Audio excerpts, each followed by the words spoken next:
Declan Reece and Marcus Hale were kings of their worlds, one ruling Liverpool's shadowy docks with ruthless precision, the other bringing American firepower and ambition to the UK. When these two empires collided, they forged a deadly alliance known as the Blood Pact. But power shared between kings is never safe, and what began as a partnership for profit spiraled into a war of betrayal, violence, and bloodshed that would shake the streets of Britain to their core. Please subscribe for daily new update of gang crime story and watch till end. Declan Reece stood as a silent shadow over Liverpool's underworld, a man whose presence commanded obedience without a single word spoken. His story began in the rusting heart of the city, where crumbling warehouses hid secrets worth millions. For years, Declan had ruled the streets with cold precision, turning the docks into a fortress of power. Every shipment that entered the port carried something for him: money, influence, or fear.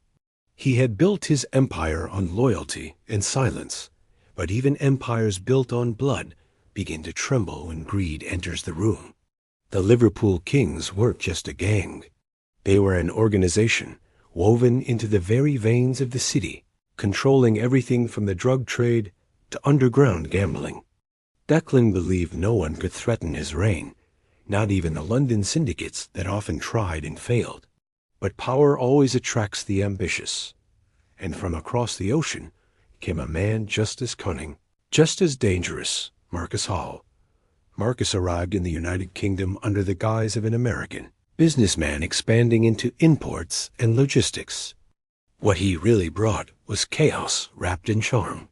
His American crew had dominated parts of New York and Miami, leaving behind a trail of bodies and money. Marcus saw the UK not as a challenge, but as an opportunity to expand his empire beyond borders.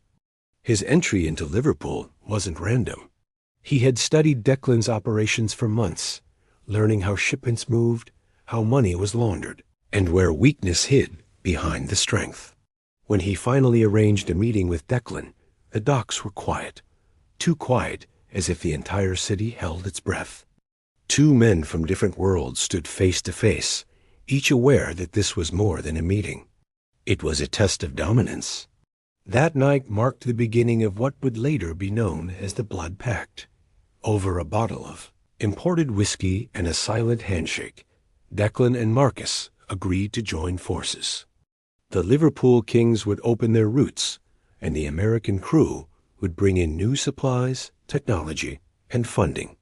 It was a perfect blend: old British control meeting modern American aggression.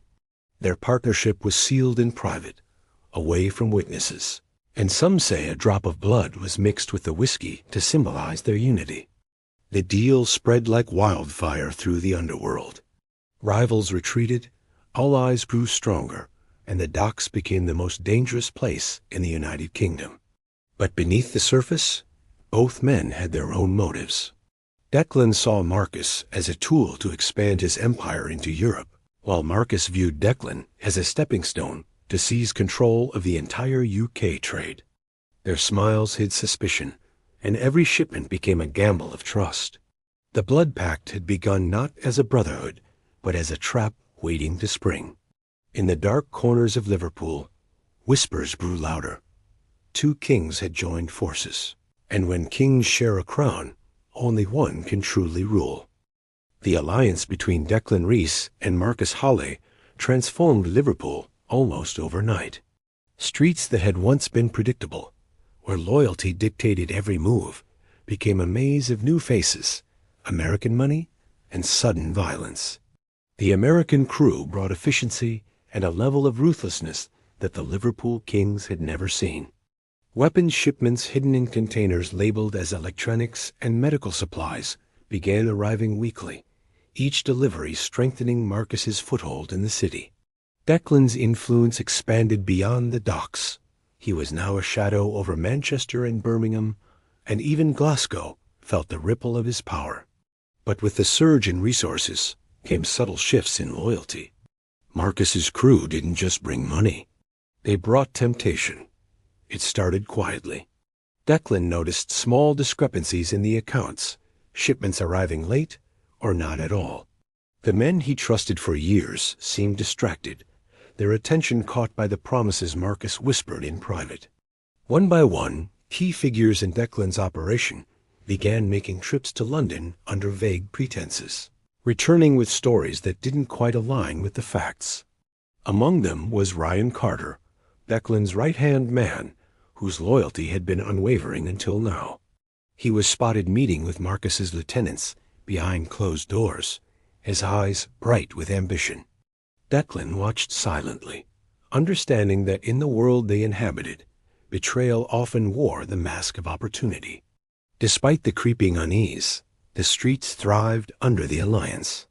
The public saw only the rise of wealth and influence. New clubs, businesses, and flashy cars adorned Liverpool, masking the deadly undercurrent beneath. Declan understood that appearances mattered, and he used the American crew's presence to create a sense of invincibility. The two gangs operated in tandem, creating a near-perfect system of distribution and enforcement. Rival gangs were quickly neutralized, either bought off or intimidated into submission. But the more successful the partnership became, the more Marcus's influence infiltrated Declan's inner circle. Marcus was never subtle. He knew that to take control, he didn't need to confront Declan directly.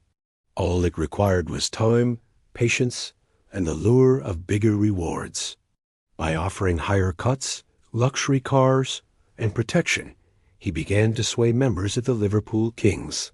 Each defection weakened Declan's grip, though outwardly, everything appeared seamless. The Blood Pact, once a symbol of unity, was now a battlefield hidden behind smiles and handshakes. Declan had built his empire on loyalty, yet loyalty alone could not withstand ambition wrapped in gold and gunmetal. Rumors began spreading through the docks and back alleys, whispers that the Americans were plotting to take over entirely. Declan's mind raced with strategies to counteract the growing threat. He couldn't confront Marcus openly. It would invite destruction. Instead, he studied every move, tracked every shipment, and watched Ryan Carter more closely than ever. Suspicion hung in the air like smoke, and tension tightened around every corner. The Blood Pact had brought wealth, power, and dominance to Liverpool, but it had also sown the seeds of distrust and betrayal. And in the Underworld, seeds of betrayal always grow faster than anyone anticipates. By the time winter arrived, the tension in Liverpool's underworld had become almost unbearable. Declan Reece felt it in every corner of the city, a quiet unease that whispered through the docks, alleys, and abandoned warehouses. Ryan Carter, once the most loyal of his men, had disappeared without a trace. Some said he had been seen traveling with Marcus Hale's lieutenants in London, a chilling sign that the American crew was no longer content with partnership. They were claiming territory.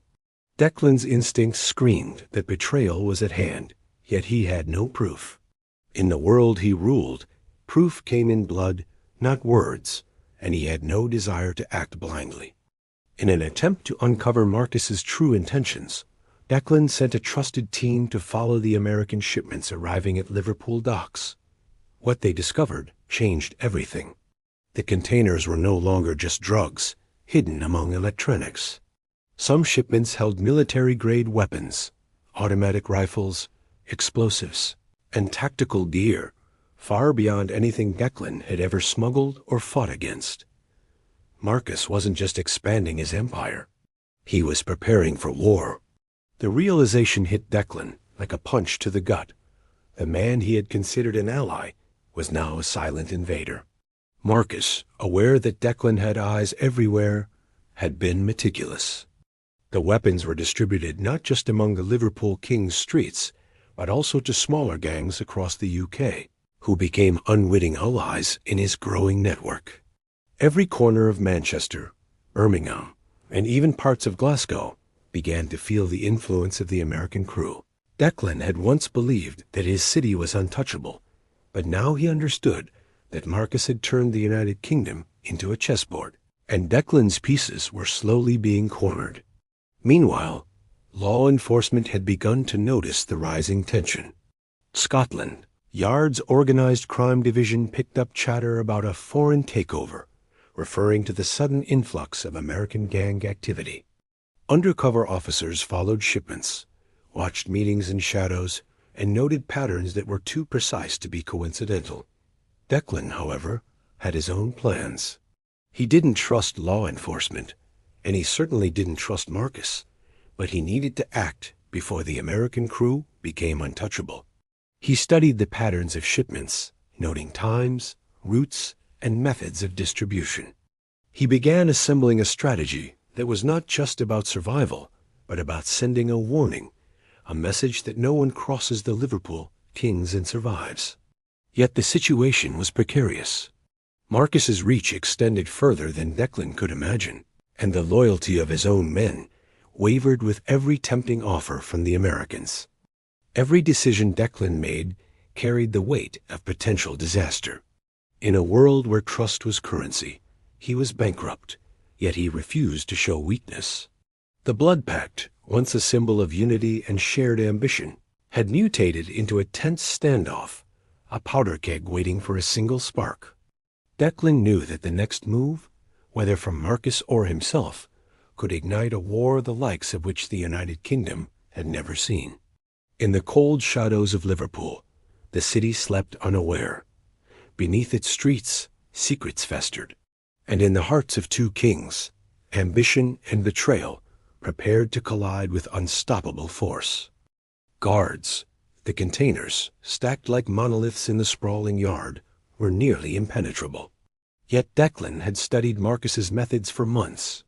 He knew the patterns, the timing, the weak points.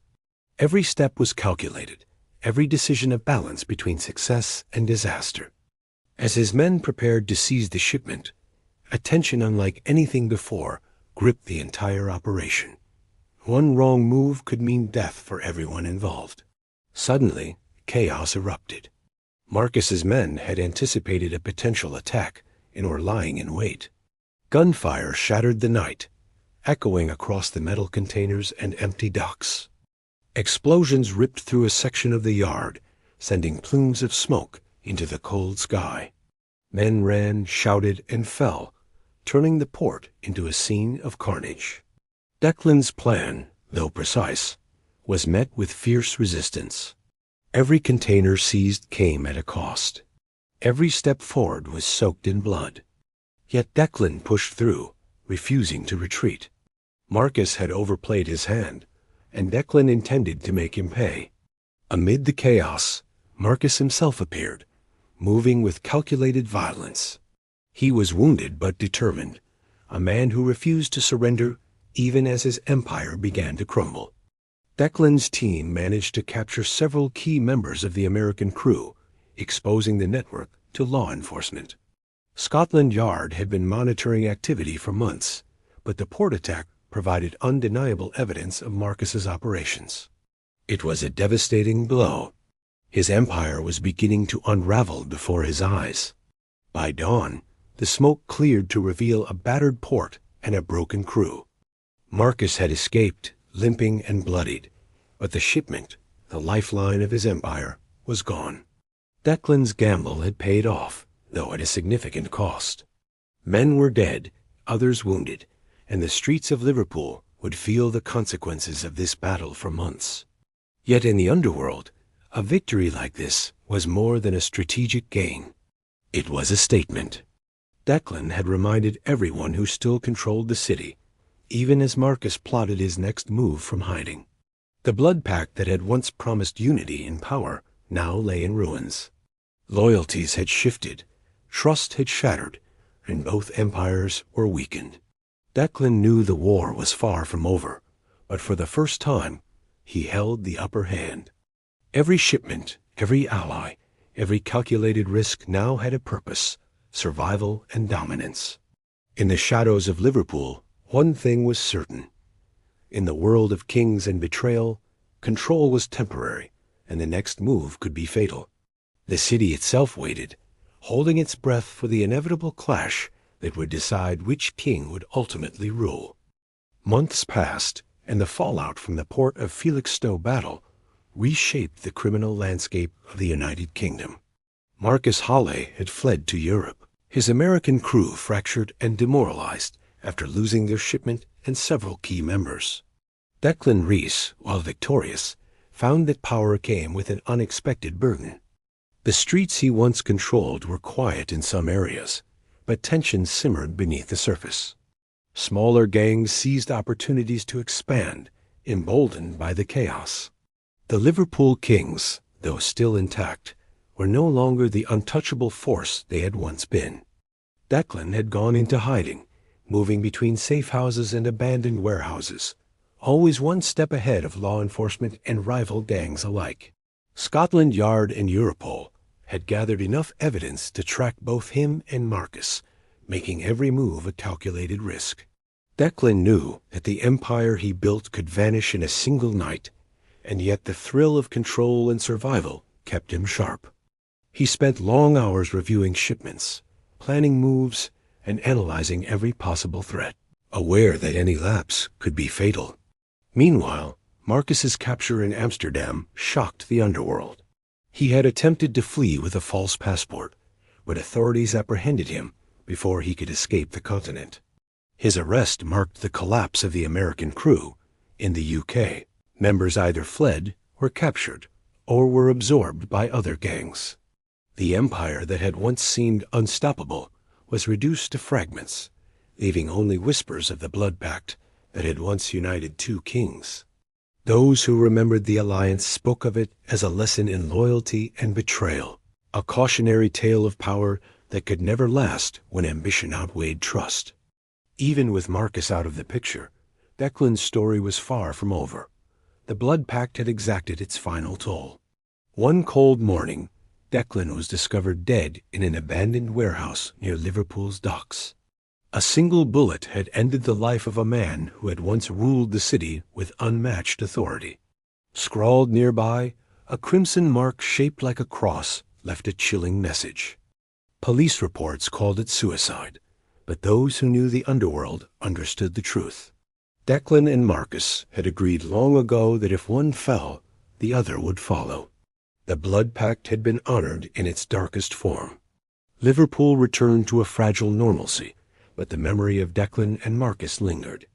The docks, once teeming with life and danger, were quiet, yet the echoes of gunfire and betrayal haunted the shadows.